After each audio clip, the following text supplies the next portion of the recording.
this is going to more and more get to policymakers, and we'll start to see the needle shift a little bit. And I think the last thing I leave you with is we talk a lot about sort of the pathways of healing. And in our work, we really see that pathway from trauma to resilience as really an equity pathway. So we use a little visual that goes like trauma, equity, resilience with arrows. And I think our motto is, if you're working towards being trauma-informed, you have to also be working towards equity in all of your policies. And one of our colleagues in Cincinnati likes to say that everybody can hurt, everybody can heal, and everybody can help. And that particular word, especially in community, is really important for us to keep in mind that everyone has a role to play in this as we start to expand what the science is teaching us into what that looks like on the ground in community. So I'd be happy to answer any questions that folks may have. Cynthia, I don't know how much time we've got. All right.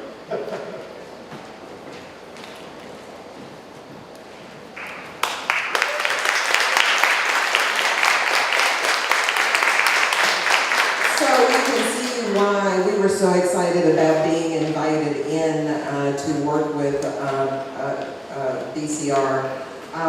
Read Jeff's bio. It is very impressive. Everyone that you've heard today, will hear today, all of their bios, these are so, everyone is just so impressive, and these are people who are doing the work. And that's who we wanted to be affiliated with, was not just the people who talk, but the people who are really doing the work. And Jeff epitomizes what we stress to those of you who are students about evidence-based research. So you heard him talk about how to take the research and to use it for advocacy, because this is how we're going to make systems change. So he is going to be joining the observation team for our live case study, which gets at the systems approach, especially since schools are one of our largest systems and where we have many issues and concerns.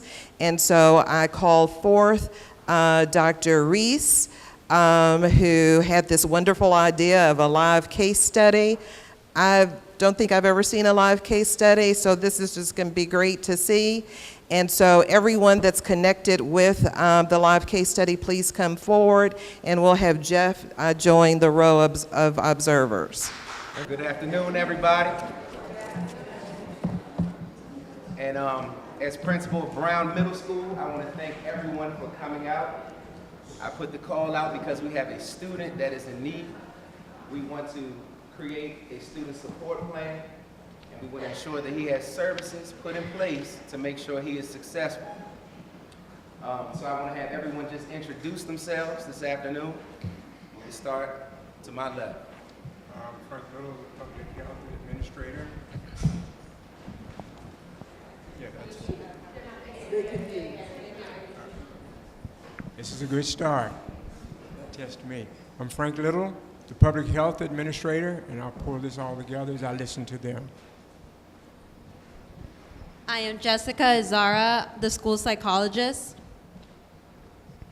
Ashley Washington, Clinical Mental Health Counseling. I am Dr. Reese, and I'm the superintendent. My name is Marcel Brown. I'm the school counselor. My name is Devon Brown. I'm the student. My name's Taylor Shiver, and I'm the mom. My name is Taisha Jones. I'm the homeless case manager. Ian Jackson, I'm the school principal. Jonathan Abraham, I'm the 8th grade principal. Angela Allen, special education case manager. Kelly Hayden, special education coordinator. Ann Casamano, social worker at Brown Middle School. Asia Johnson, school nurse. Sharon Culver, reading teacher.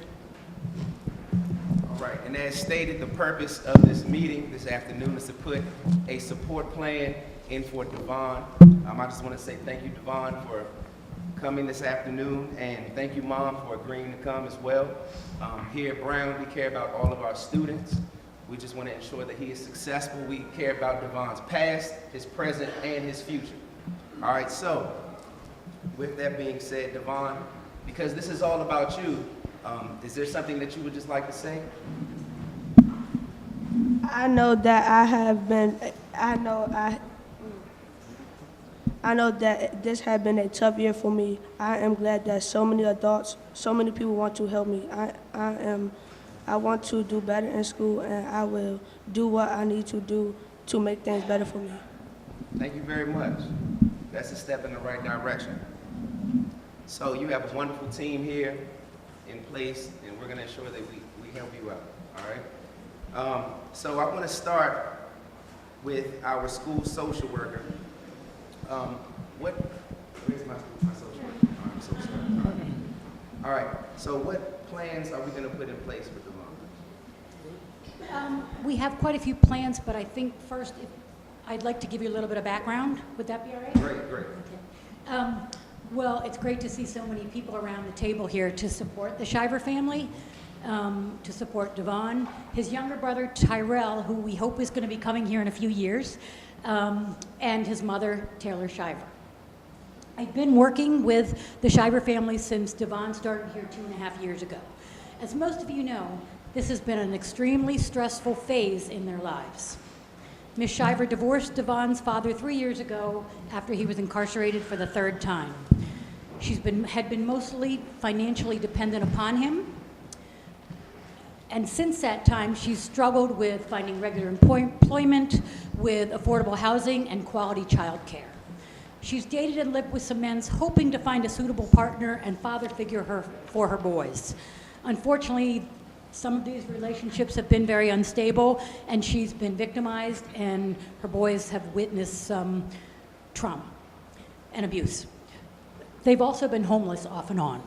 So last year, to her credit, Ms. Shiver got connected to DC Social Services, and she's been working with her homeless case manager, Ms. Jones, ever since. She's also been in individual therapy with Ms. Washington, and I do know that Mom is working really hard to make healthier choices and positive changes for her family. One thing that she's done is she has a friend who introduced her to a church, and she's been going there and has found support there. She's also been taking the boys there because she feels it will be a positive impact on them. Good afternoon, everybody. And as principal of Brown Middle School, I want to thank everyone for coming out. I put the call out because we have a student that is in need. We want to create a student support plan, and we want to ensure that he has services put in place to make sure he is successful. So I want to have everyone just introduce themselves this afternoon. We'll start to my left. Frank Little, the Public Health Administrator. Yeah, that's This is a good start. Test me. I'm Frank Little, the Public Health Administrator, and I'll pull this all together as I listen to them. I am Jessica Azara, the school psychologist. Ashley Washington, clinical mental health counseling. I am Dr. Reese, and I'm the superintendent. My name is Marcel Brown. I'm the school counselor. My name is Devon Brown, and I'm the student. My name's Taylor Shiver, and I'm the mom. My name is Taisha Jones. I'm the homeless case manager. Ian Jackson, I'm the school principal. Jonathan Abraham, I'm the 8th grade principal. Angela Allen, special education case manager. Kelly Hayden, special education coordinator. Ann Casamano, social worker at Brown Middle School. Asia Johnson, school nurse. Sharon Culver, reading teacher. All right, and as stated, the purpose of this meeting this afternoon is to put a support plan in for Devon. I just want to say thank you, Devon, for coming this afternoon, and thank you, Mom, for agreeing to come as well. Here at Brown, we care about all of our students. We just want to ensure that he is successful. We care about Devon's past, his present, and his future. All right, so with that being said, Devon, because this is all about you, is there something that you would just like to say? I know that I know that this has been a tough year for me. I am glad that so many adults, so many people want to help me. I want to do better in school, and I will do what I need to do to make things better for me. Thank you very much. That's a step in the right direction. So you have a wonderful team here in place, and we're going to ensure that we help you out, all right? So I want to start with our school social worker. Where's my social worker? Oh, I'm so sorry. All right, so what plans are we going to put in place with Devon? We have quite a few plans, but I think first I'd like to give you a little bit of background. Would that be all right? Great. Okay. Well, it's great to see so many people around the table here to support the Shiver family, to support Devon, his younger brother Tyrell, who we hope is going to be coming here in a few years, and his mother, Taylor Shiver. I've been working with the Shiver family since Devon started here 2.5 years ago. As most of you know, this has been an extremely stressful phase in their lives. Ms. Shiver divorced Devon's father 3 years ago after he was incarcerated for the 3rd time. She had been mostly financially dependent upon him, and since that time, she's struggled with finding regular employment, with affordable housing, and quality child care. She's dated and lived with some men, hoping to find a suitable partner and father figure for her boys. Unfortunately, some of these relationships have been very unstable, and she's been victimized, and her boys have witnessed some trauma and abuse. They've also been homeless off and on. So last year, to her credit, Ms. Shiver got connected to DC Social Services, and she's been working with her homeless case manager, Ms. Jones, ever since. She's also been in individual therapy with Ms. Washington, and I do know that Mom is working really hard to make healthier choices and positive changes for her family. One thing that she's done is she has a friend who introduced her to a church, and she's been going there and has found support there. She's also been taking the boys there because she feels it will be a positive impact on them. During several of my home visits, it's become evident that Ms. Shiver is struggling to manage Devon's oppositional and angry outbursts. She has expressed concern that her ex-husband's criminal behavior and his drug use may have rubbed off on her son. And in addition, she's worried about Tyrell, his younger brother, whom she sees repeating some of the inappropriate behaviors that Devon does. She's also described difficulty getting Devon to attend school. And I think that we're all concerned about Devon's school attendance. He is quite behind in his work, and some of his teachers have reported that he's disruptive or falls asleep in class. He's also told me that he feels pretty frustrated with not understanding the lessons that he's being taught, and he is in danger of not passing the 8th grade. Also, currently Devon's father is incarcerated, and Devon has expressed to me that he misses him. So he's working with Mr. Brown, our school counselor, to write a letter to his father expressing his thoughts and feelings. And we're also exploring the possibility of a supervised visit for Devon and his father at the correctional facility. Devon, your mom has told me time and time again that you're a good kid and that you are reacting to all these hard things that have gone on over the past several years. She knows that it's been difficult, and she's recognizing that her own trauma and her own adverse experiences as a child have affected her and her choices and some of her parenting. She wants to help you and herself and make better choices for everyone and have a more healthy, stable life. I've seen Ms. Shiver working diligently. She cares deeply for both of her boys and has become more affectionate. She's working on using positive reinforcement and more effective discipline techniques than spanking. Ms. Shiver, I think you should feel proud of yourself about the good work that you're doing. I know this has been a tough process, and we're all here to help you through it, you all through it. Ms. Shiver, are there some things that you'd like to share that might be helpful with the team to know so that we can support your family? Yes, so I really appreciate you sharing all of that background information. I think, it's important for everybody at the table to be aware of what is going on. Things at home have been extremely difficult considering my relationships, Devon's father, all of the things that I've been trying to balance, just trying to be a woman in society and trying to take care of my family. A lot of things have impacted my ability to do that. So it has been challenging, and I'm trying now. So I appreciate all of the support and whatever information you can give me today to help me support Devon even more. I would greatly appreciate it. I want to do all that I can moving forward so he's successful for the rest of his time in middle school, moving through high school, and also my younger one too. So, yeah.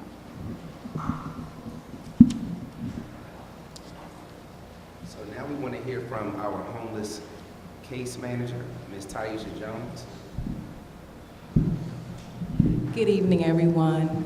I've been working on the behalf of Ms. Shiver. Ms. Shiver I met probably a year and a half ago when she walked into our facility asking for supports around housing. And working with her, Ms. Shiver has been trying to stabilize her housing, and I have been working with her to support her through that. Through supporting her to stabilize her housing, she has also mentioned some of her own traumas that she has dealt with, which we have connected her to social mental health support services in the community, who her counselor is also here. Ms. Shiver has the goals of just getting stable housing and also stabilizing her mental health. She recognizes some of her own traumas growing up, and how those have generationally impacted her sons. And so what we're doing is we're trying to help her through the process while we're trying to help Devon through the process. So I'm here to support her and to gather any information I can to help Ms. Shiver and to help her sons gain more stability. All right, thank you, Ms. Jones. Now we would like to hear from our clinical mental health counselor, Ashley Washington. All right, good evening. So I've been working with Ms. Shiver from the mental health perspective, and I've been working with her, just seeing her for individual services about the traumas that were previously mentioned, and occasionally we do bring Devon into the sessions just to work on those generational aspects. And to help mediate any conflict within the household and provide some psychoeducational information as well. Okay, and there are some health concerns that were mentioned, so I'll go ahead and let Ms. Johnson explain some of those. Good evening again. My name is Asia, and I'm the school nurse, Ms. Shiver and Devon. Ms. Shiver, I've been working with Devon as a school nurse, and I've done a couple of health assessments. And I really am concerned about Devon's declining health that's impacted by his alcohol and drug use. In the short term, alcohol and substance use could lead to memory loss, a decline in schoolwork and productivity. It could impede brain development. It could have behavioral and personality changes. It could lead to poor hygiene. And in the long term, it really increases his risk for participating in risky behaviors, such as unprotected sex or drinking and driving, which could lead to him developing sexually transmitted infections, developing a prolonged addiction that could lead to heart disease, seizures, liver failure, and even overdose. We really don't want that to happen. Secondly, we've been talking about his stress and how it's manifesting in his high blood pressure. We've checked it a couple of times and it's been elevated. And his headaches are also a manifestation of his high blood pressure. And then also the stress, how it's leading to his improper sleep and poor proper in diet. And so I've been also working with the school counselor, Mr. Brown, to discuss the impact of Devon's health concerns on his academic performance. Good evening, everybody. So, as the school counselor for Devon, I've been working with him frequently, and I just wanted to kind of touch on some issues that I've observed and that we've kind of talked about at school during some of our sessions. So to date, Devon currently has about 65 absences. And these absences are very much affecting his academic performance in school. More specifically, in his reading class, his reading teacher has indicated that he is not performing on grade level. And part of that issue is because he is actually not showing up to school. Now, I know that sometimes in some of our sessions, Devon has expressed that he doesn't really feel motivated to come to school at times because of the situations that are going on at home, particularly with the fact that his dad is in prison. Devon has said that he is very close with his dad, as the school social worker did indicate. And because he is really close with his dad and because he has not seen his father in a while, this is really playing a huge toll on Devon.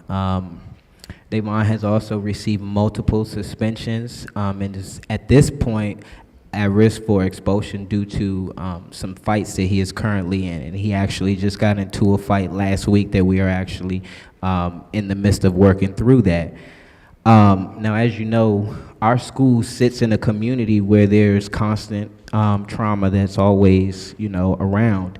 And one of the main reasons that children miss school is because of the trauma that's all around. And that, includes divorce, homelessness, witnessing family violence, involvement with the Child Protective Services, family members using alcohol and drugs, and so forth and so on. And as we've indicated, these are some of the issues that Devon is currently facing. And so I do feel that we need to kind of strategically come together and try to figure out what we can do to kind of support him. I do have some resources that I've come up with, and I do know that me specifically, I've been checking in with him weekly. Increase his comprehension skills, and moving forward, we are hoping to increase the complexity of the texts that he is reading. Ms. Culver can speak a little more about his specific reading challenges in her class. I'm sorry. Good evening, everyone. So as previously mentioned, we know that Devon's had excessive absences this year, mainly due to his negative behaviors in class, and not just in class, but in the school with fights and things of that sort. And so because of that, it's tremendously impacted his reading ability, and it's tremendously impacted his academics in my classroom. And even though we heard from Ms. Allen and Ms. Hidden that he's receiving the 2 hours of resource instruction per week with the 30 minutes push-in and the 90 minutes of pull-out services, it's still not making the impact that we want to see. Mainly, he does seem to do well during his pull-out sessions with Ms. Allen, but however, since we have 25 other students in our classroom, he gets easily distracted by the other things that are going on. As of our most recent MAP reading assessments, Devon is performing at a 6th grade reading level with a score of 207. And so where he should be right now as an 8th grade student is between 226 and 241. So he is significantly below that margin. And while he does have the ability to identify and read words from the text with some fluency, his main area of concern is comprehension. When he's asked questions about what he's just read, he tends to have extreme difficulty recalling information, drawing inferences, and identifying the purpose of the text itself.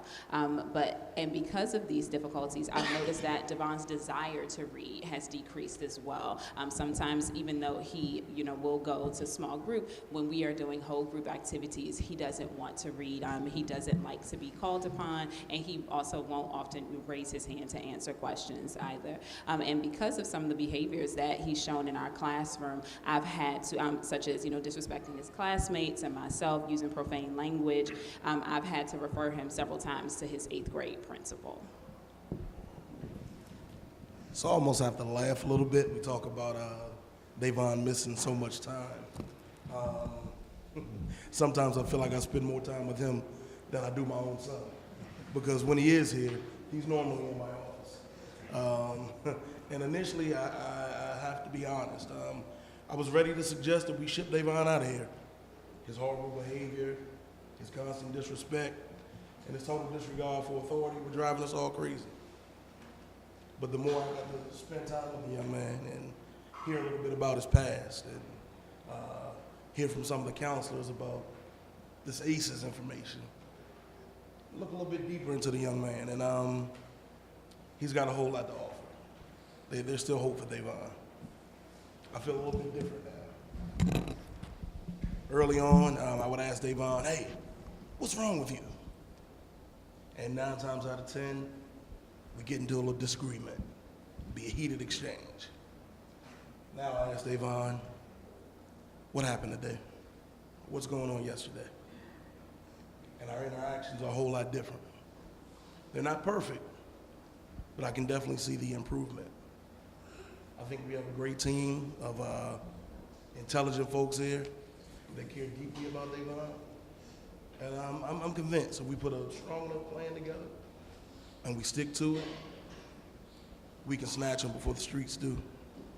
Some of my folks are saying that he's spending a little bit more time with the boys out on the block. I think if we pull it together here, we can keep Davon from going down that way, turn things around for him. Dr. Reese, you've been kind of sitting to the side. What do you think so far? Well, Mr. Jackson, I'm impressed with your team. I've heard you talk about a lot of services, a lot of things that you're doing. And, you know, Ms. Shiver, I'm glad that you're at the table. But it just seems like what I've been hearing is they've provided a lot of services, but we've have not realized a lot of return with that. So I'm concerned about the time that we put into this young man who does not seem to really want to do better or to at least take advantage of the services.